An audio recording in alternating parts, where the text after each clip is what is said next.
Here comes ABC 15's Operation Santa Claus. Well, food and the holidays do go hand in hand, but putting a meal on the table right now can be a real challenge for a lot of people, and that is where the St. Mary's Food Bank comes in. Our Nick Saletti is sharing more. 2020, the year of the curveball, a global pandemic upending lives and livelihoods. These are not normal times, and people who, had great jobs all of a sudden are out of work. The holidays always a busy time at St. Mary's Food Bank, but the pandemic has more people looking for help. I've always been able to provide for myself, and I never looked down on anyone who needed help, but I never thought that I would be someone who needed help, ever. A sentiment sadly many Arizonans can relate to. Brenna Anderson works as a bartender at an Arizona hotel, forced to shut down at the beginning of this pandemic. When everything hit, it was going from 60 to 0, like hitting a wall. It just ended. Not knowing how long that shutdown would last, Brenna focused on helping, volunteering at St. Mary's.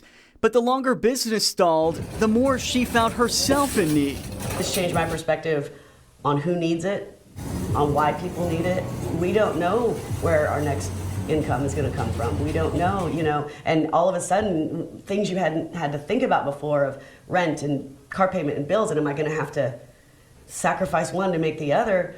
Asking for help isn't easy. It can be intimidating, leaving people feeling vulnerable. That's why St. Mary's prides itself on being judgment-free. People are so nice, and nobody makes it seem unsavory that you're there. And there's nothing shameful about needing help, especially right now. None of this is anyone's fault. St. Mary's president and CEO Tom Curtis says if there's a silver lining to this pandemic, it's how Arizonans have and continue to come together.